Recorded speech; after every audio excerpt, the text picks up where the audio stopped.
नमस्कार सभी को, कैसे हैं आप सभी। आशा करूंगा कि आप सभी अच्छे होंगे। आज की इस वीडियो में हम बात करने वाले हैं महाकुंभ की, कि महाकुंभ के कितने प्रकार हैं। साथ ही यह भी जानेंगे कि इससे महाकुंभ से हमारी अर्थव्यवस्था पर किस तरीके के प्रभाव पड़ेंगे। और साथ ही हम बात करेंगे कि अभी हाल ही में जैसे HMPV वायरस काफ़ी अधिक मात्रा में जो है फैल रहा है, इस बारे में काफ़ी ज़्यादा न्यूज़ में है, खबरों में है। तो क्या इसके प्रति किस तरीके की जो है सिक्योरिटी रखी गई है हमारी गवर्नमेंट के द्वारा। तो चलिए शुरू करते हैं। जैसा कि आप सभी ने ये सुना होगा कि जो कुंभ है वो 3 प्रकार का है। अर्ध कुंभ जो 6 साल में एक बार मनाया जाता है, पूर्ण कुंभ जो 12 वर्षों में एक बार मनाया जाता है, और महाकुंभ जो 144 वर्षों में एक बार मनाया जाता है। तो जो भी हाल ही में 13 जनवरी से 25 फरवरी तक है उसे महाकुंभ कहा है, यानी कि 144 साल पहले यह आया था और अब यह मौका जो है हमें देखने को मिल रहा है। इसके बारे में यह भी एक तथ्य प्रचलित है कि यह महाकुंभ हमारे से आने वाली अगली 3 पीढ़ियों को भी देखना नसीब नहीं होगा, यानी कि हम काफ़ी सौभाग्यशाली हैं जो हमें महाकुंभ देखने का अवसर मिल रहा है। तो बात करते हैं अब सीधा कि जो कुंभ है वो ना केवल हमारी आस्था को बढ़ाता है बल्कि हमारी अर्थव्यवस्था को भी बढ़ाता है। जहाँ हम महाकुंभ के बारे में यह भी हमने जान लिया कि 144 वर्षों में एक बार आता है, तो इसके लिए लाजमी है कि काफ़ी सारे टूरिस्ट हैं, ना केवल भारत से बल्कि विश्व के कोने कोने से जो है वो आते हैं। अभी काफ़ी सारी वीडियोस वहाँ पे जो है देखने को मिल रही हैं। तो हमने देखा था कि इटली से भी कई साधु आए हैं, मतलब हर एक देश से टूरिस्ट जो है वो साधु बनकर आए हैं। साथ ही यदि हम देखें तो हमारी यूपी गवर्नमेंट जो है उसने 45 दिनों का बजट जो तय किया है वो 5500 करोड़ है, यानी कि यूपी गवर्नमेंट जो है वो 120 करोड़ प्रतिदिन जो है वो खर्च करेगी प्रयागराज में।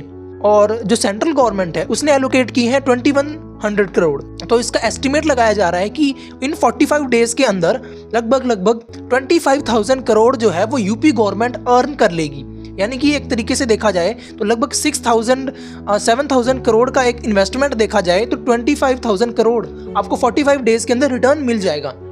और जो महाकुंभ है यह विश्व का सबसे बड़ा ह्यूमन गैदरिंग बना है, यानी कि आज तक कभी भी इतने अमाउंट में जो है एक जगह एक समय पर इतने सारे लोग कभी भी इकट्ठा नहीं हुए थे। और एक एस्टिमेट यह भी है इकोनॉमिकल पर्सपेक्टिव से यदि हम देखें तो एक यह भी है कि सिर्फ 45 दिनों के अंदर लगभग 2 से 3 लाख करोड़ की इनकम जो है वो यूपी में जनरेट हो जाएगी। अब लाजमी है कि जब इतना सारा जो है एक इनकम का लार्ज अमाउंट जो है यूपी के अंदर हमें देखने को मिलेगा, इतने लार्ज अमाउंट ऑफ पॉपुलेशन जो है जब एक साथ आएगी न केवल इंडिया से बल्कि विश्व के कोने कोने से, तो वहाँ पर जो है वो करेंसी का जब फ्लो होगा तो उसके लिए जो है काफ़ी ज़्यादा अभी हाल ही में जो फेक करेंसी पकड़ी गई है वहाँ पर, यानी कि जहाँ हमें कुछ अच्छी चीज़ें देखने को मिल रही हैं वहाँ लोग उसका गलत इस्तेमाल करने के लिए भी तैयार बैठे हैं। वहाँ पर जो है फेक करेंसी का मिलना एक इस ओर संकेत देता है कि वहाँ से यदि इस फेक करेंसी को फ़ायदा अन्य नागरिकों को पहुँच गया जिनके इरादे नेक नहीं हैं, या फॉर एग्जाम्पल टेररिस्ट तक पहुँच गया या एंटी नेशनल एजेंसीज तक पहुँच गया, तो शायद यह जो है खतरे की घंटी भी हो सकती है भारत सरकार के लिए और यूपी गवर्नमेंट के लिए भी, बल्कि पूरे देश के लिए ही। और यदि हम देखें तो अभी हमने इनकम की बात की कि लगभग 2 से 3 लाख करोड़ जो है वो जनरेट हो जाएगा यूपी के अंदर 45 डेज के अंदर। तो साथ ही हम IPL में जैसे देखते हैं वहाँ पे लगभग 5,000 करोड़ का जो एक एस्टिमेट था उसे कॉरपोरेट ने 3,000 करोड़ का जो है वो बिजनेस का शेड रखा है अपना, वो भी महाकुंभ के लिए। यानी कि यह जो है सेकंड है, से दूसरे नंबर पर है IPL के बाद। जितना IPL में खर्च किया जाता है उस से सेकंड नंबर पर जो है महाकुंभ पर बिजनेस कॉर्पोरेट जो है वो खर्चा करेंगे।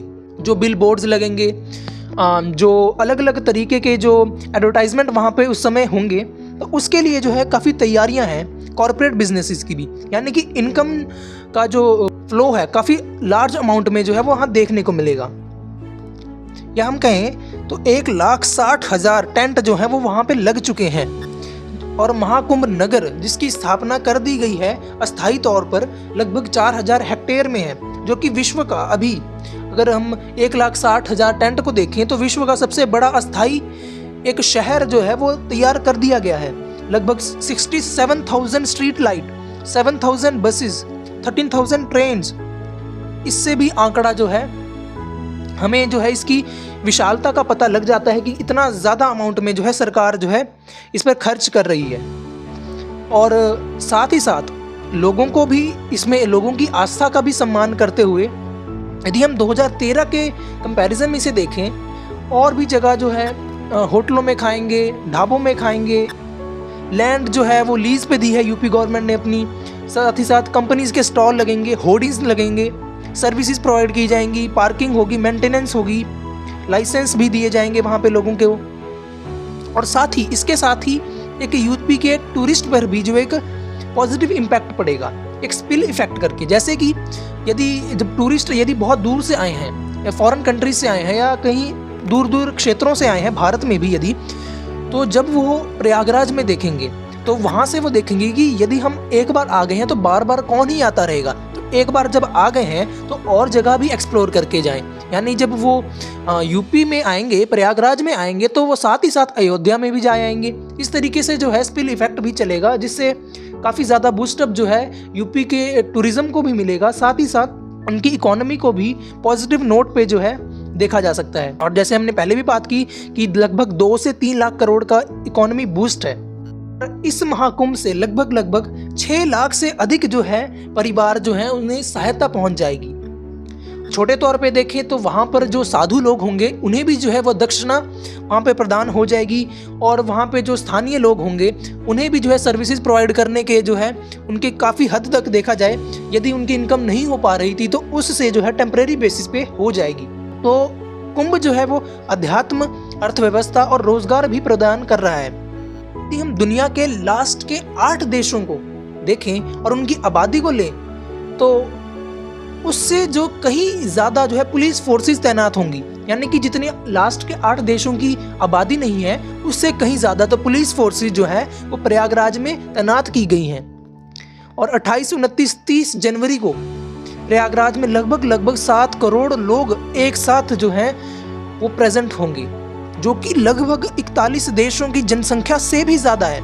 यानी कि लगभग 41 देश अकेले प्रयागराज में मौजूद होंगे। इतनी भव्य, इतने विशाल महाकुंभ को यदि जब मनाया जा रहा है तो इसके प्रति जो है कुछ खतरे भी हैं। जिस तरीके से HMPV हमने सुना है कि काफ़ी अधिक मात्रा में जो है वो फैल रहा है। यदि यह कोरोना जैसा ही हुआ, कहा जा रहा है कि इसके कोरोना से डिफरेंट सिम्टम्स हैं या उतना अधिक मात्रा में यह फैलता नहीं है, तो यह बात सही है। किंतु यदि इसके दूसरे पहलू को हम देखेंगे कि यदि ये कोरोना से भयानक हुआ तो जो जितने अमाउंट में टूरिस्ट आ रहे हैं, लगभग 40 करोड़ टूरिस्ट जब पहुंचेंगे, तो इस आंकड़े में यदि इतनी भीड़ भड़ाके के बीच यदि कोई 1-2 भी मौजूद हुए और अधिक मात्रा में यह फैल गया तो शायद कोरोना से भी अधिक मात्रा में जो है ये फैल जाएगा। और इसके प्रति सरकार ने कुछ कड़े कदम भी लिए हैं। आशा करेंगे कि यह ना फैले और महाकुंभ जो है जितने भव्य तौर पे जो इसे मनाया जा रहा है और ये सफलतापूर्वक जो है वो समाप्त हो। आशा करूँगा आपको पसंद आए होगा। धन्यवाद।